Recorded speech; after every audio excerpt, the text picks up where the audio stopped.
Good morning. So today we're going to begin a new series of pranayama techniques, but we're going to be piggybacking a number of different techniques in the same lesson and not just working on one with variations within that category, as you will see. First, from Light on Pranayama, Mr. Iyengar's book, I love this quote: "A tree has roots, trunk, branch, leaves, bark, sap, flowers, and fruits. Each one of these components has a separate identity, but each component cannot become by itself a tree. It is the same with yoga. As all the parts put together become a tree, so all 8 stages put together form yoga. The universal principles of yama are the roots, and the individual disciplines of niyama form the trunk. Asanas are like the various branches spreading in different directions. Pranayama, which aerates the body with energy, is like the leaves, which aerate the trunk, the entire tree. Pratyahara prevents the energy of the senses flowing outwards, just as the bark protects a tree from decay. Dharana is the sap of the tree that holds the body and intellect firm. Dhyana is the flowering, ripening into the fruit of samadhi. Even as the fruit is the highest development of a tree, the realization of one's true self, Atma Darshana, is the culmination and practice of yoga." So bring your hands into Hakini Mudra for a moment. That's where all the fingertips touch, and you kind of just hold them apart. And this is one of the hand positions, Hasta Mudras, Dvihasta, because it's 2 hands, that deals with balancing the hemispheres of the brain. All those ideas of Ha and Ta, Shiva Chakti, Yin and Yang, any pair of dyads that you have, this is the mudra of the thinker. It gives you some clarification so that the thinking process, so the manas, the recognition that happens at the intellect, and then the buddhi, the discriminating intellect that brings you to what's called viveka, clarity about this and that, what's essential, what's unessential.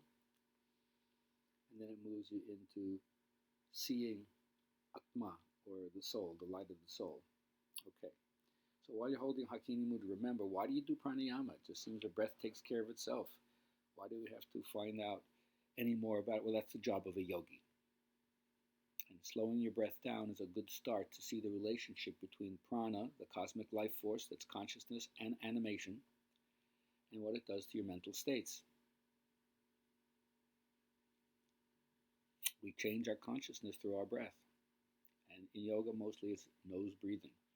So today what we're going to do is we're going to concentrate, in fact this whole week we're going to concentrate on the energization techniques, you could say the solar techniques. And what we're going to do is we're going to do this for 3 minutes at a time, and we'll switch the technique. So instead of me just guiding you through it as I have been in the past weeks, I will mention the technique, guide you through one cycle, and then you'll be on your own for 2 or 3 minutes just practicing, and then we'll shift from one cycle to the next. We're going to do 4 different cycles. We're going to do Ujjayi breathing, which is simply in and out, open both nostrils. We're going to do Viloma 1, which is interrupted inhale, open nostril exhale, continuous cycles. Then we're going to do Surya Vedana, inhale right, exhale left. And those will be the 3 that will piggyback one on top of another. All right? So take your stance.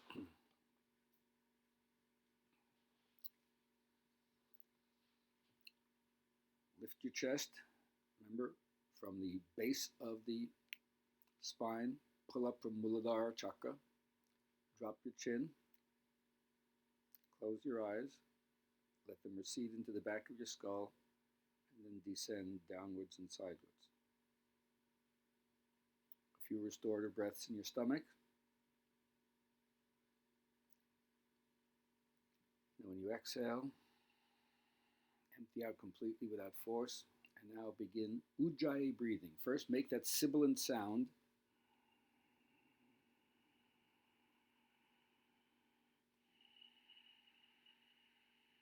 So it kind of brushes the back of the throat. Close the glottis a little bit. And then once you understand how to make that sound, refine the sound till you can't hear it anymore, so it goes from the throat to the palate, from the palate to the tip of the nose, delicately, lightly brushing past, all right? So exhale your breath and begin your Ujjayi breathing. Gross if you have to at the beginning to clear your nose, and then progressively start getting smoother and smoother. Now, for those of you who are new to this, by all means, take restorative breaths if you're feeling in any way anxious. Otherwise, keep on going in a smooth flow. Always remembering not how deeply you do it, how much breath you get, but how smooth it is. Remember, give precedence to smoothness and balance. Length and depth will happen later. Don't force it. There's no willful drivelness. Just smooth inhale, smooth exhale. Samavritti, make them the same wave, the same frequency, the same depth, volume, sound, a harmony in everything you're doing. So Ujjayi breathing simply means long, slow, soft, smooth inhale, followed by long, slow, soft, smooth exhale, filling from bottom to brim, the image of the water hitting the bottom of the glass, spreading laterally and then moving up the sides evenly. Scanning the body for tension, making sure you're not creating the tension you're supposedly doing the breathing to relieve.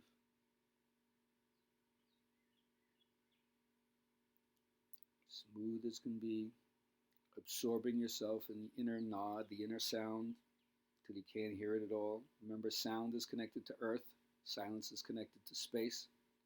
So if you want your practice to dip into the ethers and give you that expansive, ventilated feeling, make it as noiseless as possible.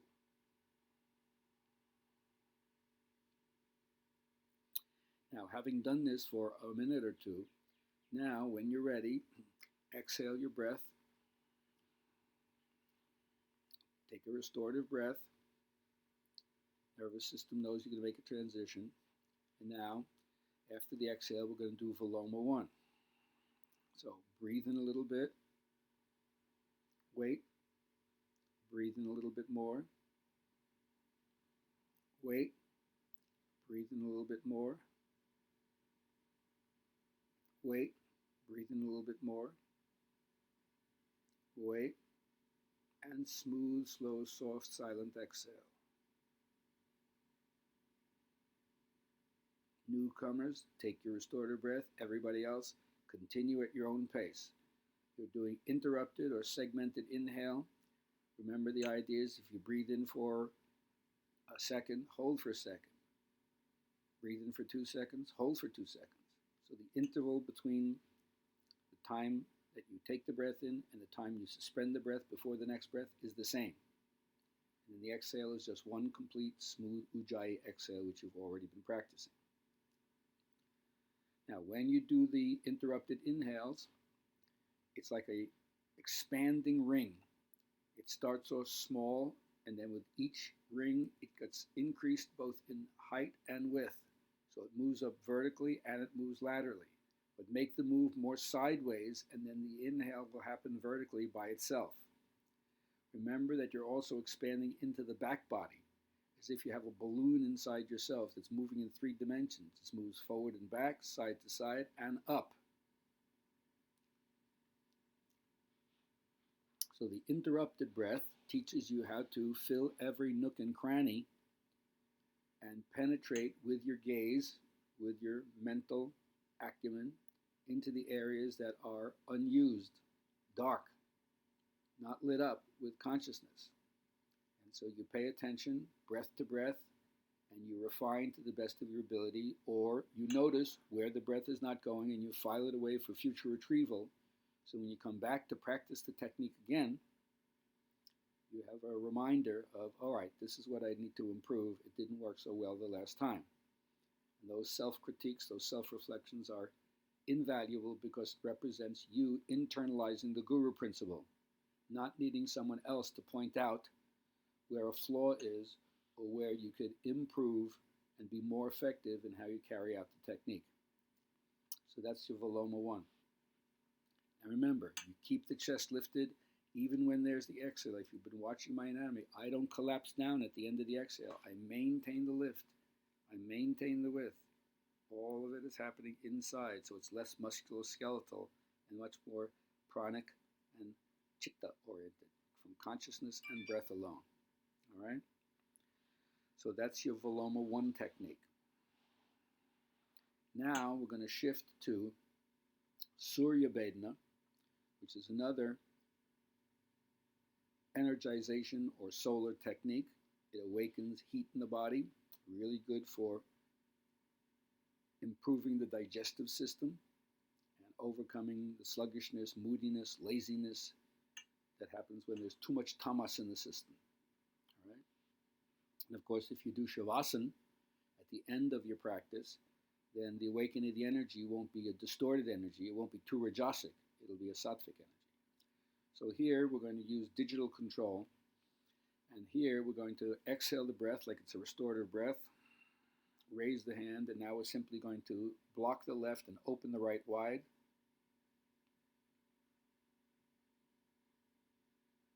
Then we're going to block the right, open the left wide, and exhale. Beginners take the restorative breath. Everybody else start at doing continuous cycles. So the inhale through the right, the Ida, and the exhale through the left, the Pingala, is one of the classical understandings of cleansing the nadis. But now we're just doing the solar side, so this is going to give us more of the uplifting energy. It's a self-existing bank of uplifting energy that you can tap into. So every inhale smooth, every exhale smooth. Create the samavriti, or the same wave, same frequency, same technique. So the length, the depth, the sound, all are even, making the inhale through the right and the exhale through the left the same. Now, if they don't match, this is where you can do finger control. The past couple of weeks, we've practiced a lot of digital controls to widen or narrow the nostril as is necessary to both make the sound smooth, to regulate the flow, and to do the best you can to make a 1-to-1 ratio between how the right nostril and how the left nostril are affecting the breath pattern. Surya Vedana, piercing the sun channel. So, replenish your oxygen. We know that the metabolic fire burns poorly without sufficient oxygen, like a fire in a bad draft. Maintain the posture. Sagging is not going to help. Coordinate. Remember, yoga is skill in action. So if you're going to use this, as I suggest you do, to handle the wear and tear of daily life, which even in unprecedented times, it's stressful, but especially now, this is the time not to abandon the raft in mid-ocean. You still need the vehicle to take it to the other shore. Free and easy. Notice how the air is filtered as it enters the body, and it feels a little cool at the tip of the nose. And you have your own kind of inner humidifier. And it exits the body a little bit more warm, massaging the abdominal organs, pleural tissue, vocal cords, even the brain.